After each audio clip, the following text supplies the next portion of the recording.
Bismillahirrahmanirrahim. Assalamualaikum warahmatullahi wabarakatuh. Berjumpa lagi dengan saya Rahmat dari zonasukses.com. Oke, pada kali ini kita akan membahas tentang bagaimana cara bangkit dari keterpurukan, baik itu hutang, mental, ekonomi, usaha, asmara, dan lain-lainnya. Saya akan membahas sebuah cara yang cukup universal, artinya bisa digunakan untuk berbagai masalah. Pada aspek apa Anda sekarang merasa terpuruk? Tanpa panjang lebar, akan saya langsung berikan 3 langkah mudah bagaimana caranya supaya kita bisa bangkit dari keterpurukan. Langkah pertama untuk bangkit adalah sebuah keputusan. Anda harus memutuskan bahwa Anda itu ingin bangkit, bukan hanya meratapi keterpurukan Anda. Jadi putuskan bahwa Anda itu ingin bangkit. Saya yakin Anda menonton video ini karena Anda sudah memutuskan untuk bangkit. Artinya langkah pertama sudah Anda jalani. Langkah kedua adalah pemulihan. Seringkali langkah ini dilewati oleh banyak orang, sehingga usahanya untuk bangkit gagal lagi.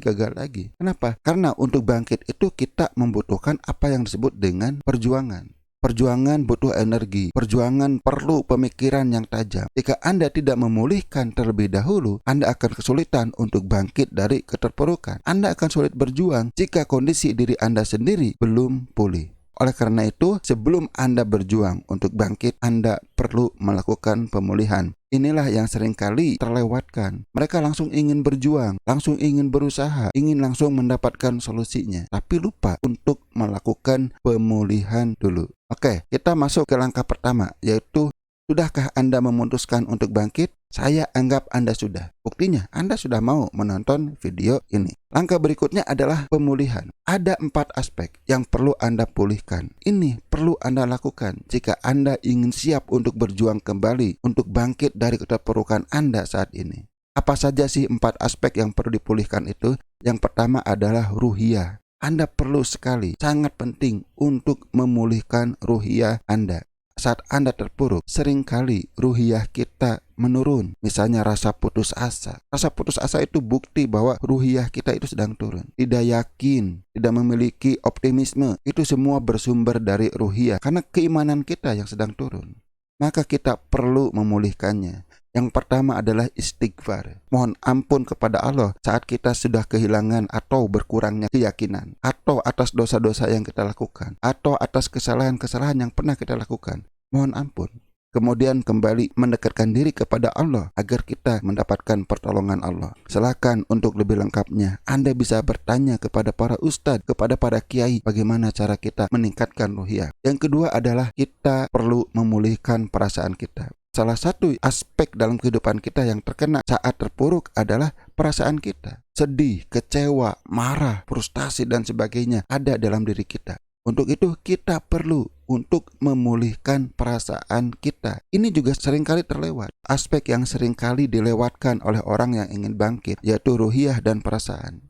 Lalu bagaimana caranya untuk memulihkan perasaan? Banyak cara untuk memulihkan perasaan. Ada teknik-teknik yang sudah banyak di-share, atau Anda bisa menghubungi ahlinya, misalnya psikolog, atau Anda bisa menerapkan teknik yang disebut dengan EFT.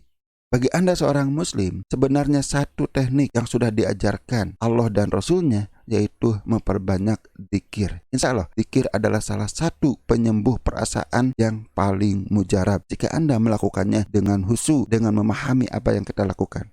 Coba saja. Berikutnya, apa yang perlu kita pulihkan? Tentu pikiran.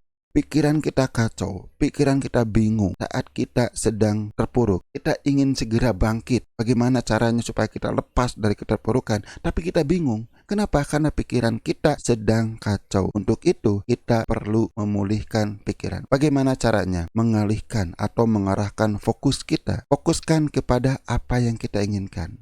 Apa sih yang sebenarnya kita inginkan dari kondisi saat ini? Saat Anda sudah mulai mengarahkan fokus kita kepada apa yang kita inginkan, maka insya Allah solusi akan mulai berdatangan. Bukan memikirkan kenapa kita terpuruk, betapa sengsaranya kita saat ini. Bukan memikirkan berapa besar hutang kita, bukan memikirkan sedihnya kita, bukan itu. Tapi mulailah pikirkan apa yang kita inginkan. Bukan solusi, tapi apa yang kita inginkan. Nanti solusi akan berdatangan saat pikiran kita sudah fokus pada apa yang kita inginkan. Kemudian tentu saja jangan dilupakan adalah fisik. Saat ruhiyah kita turun, saat perasaan kita negatif, saat pikiran kita kacau, tanpa sadar, ini akan menguras energi yang membuat fisik kita pun ikut lemah. Tidak sedikit, saat orang terpuruk mereka itu menjadi sakit. Untuk itu kita perlu memulihkan fisik kita. Ya mungkin Anda sudah tahu, ya, artinya mungkin dengan mulai berolahraga, ringan dulu saja. Lakukan secara bertahap, jangan langsung melakukan hal yang berat sekaligus. Kemudian perhatikan juga makanan Anda. Makanan Anda yang halal, yang thoyyib. Ya seringkali saat pikiran kita kacau, saat perasaan kita galau, kita sembarang makan. Kenapa? Karena makan seringkali bisa menjadi pelarian. Nah ini jangan dilakukan, tetap jaga makanan Anda yang sehat. Perbanyak makanan buah misalnya. Jadi silahkan lakukan 4 pemulihan ini. Ini seringkali dilewatkan oleh orang yang sedang terpuruk. Inginnya langsung mendapatkan solusi. Justru dengan pemulihan inilah Anda bisa lebih cepat mendapatkan solusi. Dan kita masuk ke langkah yang ketiga, yaitu berjuang. Bagaimana sih caranya berjuang? Nah, seringkali dalam berjuang orang ingin langsung bertindak.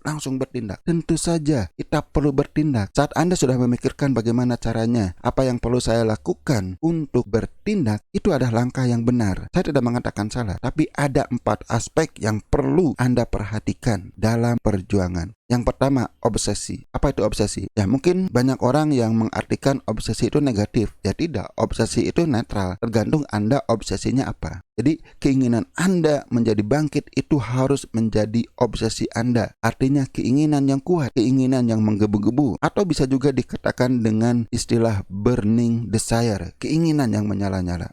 Yang kedua adalah Anda harus yakin. Yakin bahwa Anda itu bisa berhasil. Karena percuma Anda punya keinginan yang kuat tapi Anda tidak yakin. Banyak orang yang punya keinginan tapi perjuangannya tidak ada karena dia tidak yakin. Yakin pada diri Anda. Yakin pada Allah bahwa Allah akan menolong Anda. Jika keyakinan dan obsesi ini masih belum muncul dalam diri Anda, kembalilah lakukan pemulihan Anda. Yang ketiga, baru aksi. Setelah Anda tahu obsesi Anda dan Anda yakin bahwa Anda bisa meraih obsesi Anda, maka lakukan tindakan. Bahkan saat Anda belum tahu apa yang harus Anda lakukan, Anda tetap bertindak. Minimal Anda bertindak untuk mencari tahu. Misalnya, Anda punya hutang yang segunung, Anda tidak tahu bagaimana caranya melunasi hutang tersebut. Aksi yang pertama yang bisa Anda lakukan adalah belajar. Cari informasi. Banyak orang yang sudah share bagaimana caranya untuk membayar hutang. Jika Anda belum tahu aksinya apa, maka aksi yang pertama yang selalu bisa dilakukan adalah belajar atau mencari tahu. Dan yang keempat tentu saja kita tidak boleh lepas dari doa. Aksi dan doa itu bukan hal yang dipisahkan, tapi hal yang bersamaan, selalu melibatkan Allah dalam perjuangan kita. Tahajud diperbanyak, tingkatkan kehusuan Anda dalam melakukan sholat, kemudian tingkatkan doa Anda, perbanyak zikir Anda. Semuanya, keempat hal ini adalah sebuah kesatuan. Seringkali ada orang yang mengatakan, yang penting bertindak. Ya betul, yang penting bertindak. Tapi perlu dibarengi dengan keinginan yang kuat, supaya Anda memiliki motivasi yang besar, keyakinan yang kuat, supaya langkah Anda lebih mantap, dan diiringi doa, supaya kita bisa mendatangkan pertolongan Allah Subhanahu wa Ta'ala. Oke, sampai di sini dulu. Mudah-mudahan video ini bermanfaat dan bisa membantu Anda untuk kembali bangkit dari keterpurukan Anda.